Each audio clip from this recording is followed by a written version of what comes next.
Yo, how's it going, everybody? Swagkage here, and welcome to today's video. There's not much for me to say to preface it. The subject is pretty self-explanatory. It's about Naruto characters that I like, that I wish everybody else liked just a little bit more, but a few things I want to get out of the way before we start. The list isn't in any particular order, so I'm not going to be counting down from 5 up to 1 or anything like that. And obviously, there are going to be some of you who disagree with the choices for this list, who think certain characters would have fit it better. That's fine. I don't think I speak for everybody here, but I've wanted to make a video like this for a long time, because especially in the case of some of the characters on this list, I've never really received any opportunities to talk about why I like them at length, because nobody really gives a shit about them, and they weren't ever relevant to any of the video topics I had before. But today, I'm gonna have myself a bunch of fun talking about all of these relatively obscure characters that nobody's ever paid much attention to, and maybe hopefully changing a few people's minds about them. I think that takes care of everything I wanted to say beforehand, so without further ado, let's just get started. The first character I want to talk about is Dosoo. This mummy-looking guy from part 1, worked under Orochimaru, got done super dirty. As a matter of fact, his whole team, I don't think they were done justice at all. Orochimaru used 2 of them as sacrifices for the Edo Tensei, and then Dosoo just got fucking murdered by Gaara in his Shukaku form. And it was a really big shame, because I liked Dosoo. He was one of my favorite characters, even when I was just a little kid. I always liked this guy. And when he got paired up with Shikamaru in the Chunin exams, I was geeked, because Shikamaru was another one of my favorite characters. I wanted to see these two go at it. Dosoo struck me as a very clever fighter, somebody who was incredibly meticulous, who knew when to back off, knew when to approach, and he had a really cool power in the form of his sound attacks. His fight against Rock Lee was really cool. He just sort of went to town on him, and at the time that was pretty crazy because we had just seen Lee kick the snot out of Sasuke a couple episodes earlier. Then here comes Dosoo treating him like a total bitch. But the problem is that's the only time you really get to see him fight. He did have another fight against Choji in the Chunin exam preliminary rounds, but that wasn't much of a fight at all. It just consisted of Dosoo one-shotting Choji, then walking away. Then, before he could even make it to the final rounds, Gaara killed him basically off-screen. In the end, he and the rest of the Sound Ninja practically amounted to nothing more than jobbers for Sasuke to show off his curse mark power, and that's, like I said, a really big shame. Dosoo is easily one of the coolest characters we've ever gotten to see, and it really sucks because I never catch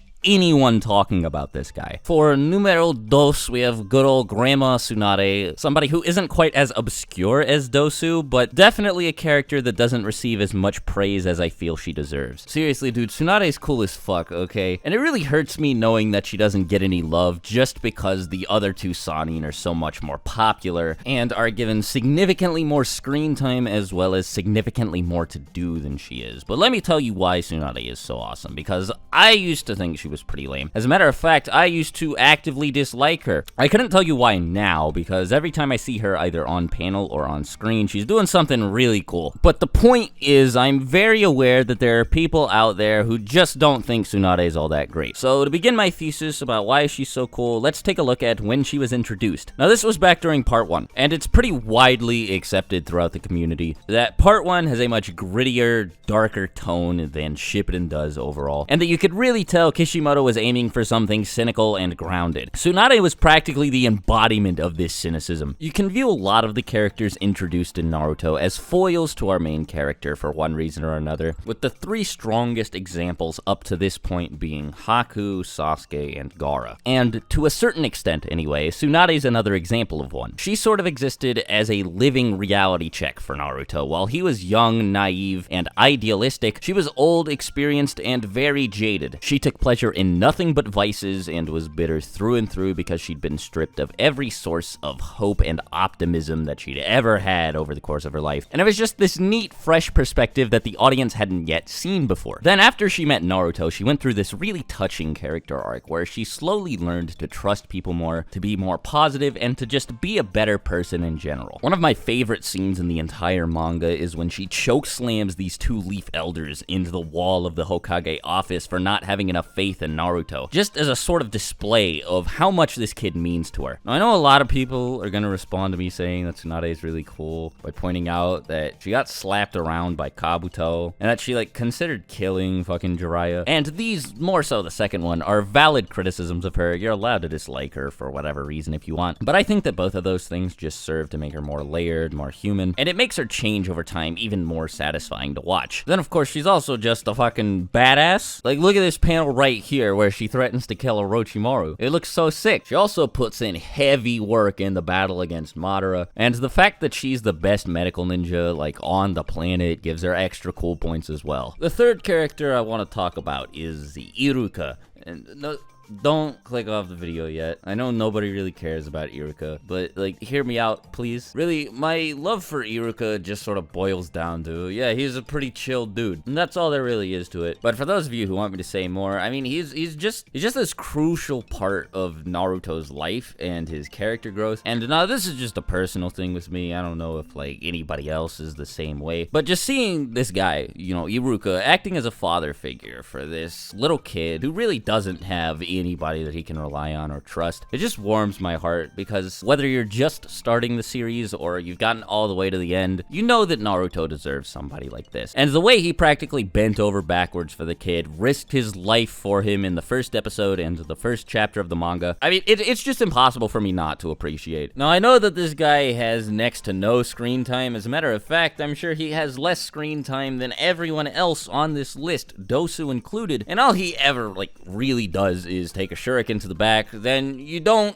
see him again all that much, like, ever. But all of my points still stand. I've always liked Iruka. I think that the series would be a little bit weaker if he wasn't a part of it, and I just think that everybody should appreciate him a little bit more than they do. Next in line, we have the ultimate trap himself, Haku, who has one of the coolest jutsu in the whole series, one of the coolest designs in the whole series, but I am still a bit confused as to why Kishimoto decided to go the whole, I'm gonna make him look like a really pretty girl even though he's a dude route. Like, it's not like he even identifies as a girl, he just flat out says, I'm a dude, despite the fact that Kishimoto made him as effeminate as possible. And he's, like, self-aware of this because Naruto comments that Haku is prettier than Sakura, so, you know, I don't know, I guess it's just funny. Regardless, Haku is a pretty unique character. Not to say that he's, like, one of a kind and there's nobody else like him in all of fiction, but I think this idea of a kid who worships somebody just because they saved them from a shittier life and views themselves as nothing more than a tool for the person in question, it's just cool. I was actually gonna put Kimimaro on this list alongside Haku, but then I realized that they're practically the same character, and since Haku did it first, he gets the privilege of being included instead of Kimimaro. But honorable mentions to Mr. Bone Man. Kimimaro's probably got, like, my favorite Kekkei Genkai ever, even despite the fact that it doesn't really make any sense. But anyway, this isn't about Kimimaro, it's about Haku. Like I said, his philosophy of owing his life and practically everything he is and has ever achieved to Zabuza is really special, and I think it's always made him a really standout character for me. Not to mention, he's just got a really sick fighting style. He can weave seals with just one of his hands, the crystal ice mirrors are fucking crazy, Zabuza claims that he's stronger than fucking Kakashi is, and Ice Release is, without a shadow of a doubt, the coolest nature transformation there is. Even putting all that aside, Haku ended up, maybe indirectly, I guess, bringing Zabuza to tears, so no matter what, you've got to at least appreciate him for being capable of doing that. I don't want to start sounding redundant, but I mean, really, everything about him is just really cool. I like the way he speaks, the way he fights, all of his abilities, his backstory, even if it is a bit minimalist and sort of generic. And he's also the centerpiece of a scene that I really like, where Kakashi's about to kill Zabuza with the Raikiri, and Haku's standing still at Naruto's mercy, and just as Naruto gets the resolve to finally kill him, he whooshes over in between Kakashi and Zabuza in the nick of time just to save his master's life. Haku's just responsible for a whole bunch of really cool, really emotional shit in early Naruto. And I know that a lot of people like him quite a bit, but I don't think he gets as much recognition as he deserves. Finally, the last entry on the list is the man puppet, human puppet, puppet man, whatever, Sasori of the Red Sand. Probably my favorite member of the Akatsuki, at least next to everybody's favorites, Itachi, Obito, and Pain. But still, Sasori's fucking awesome, okay? A lot of people don't pay much attention to him because, one, he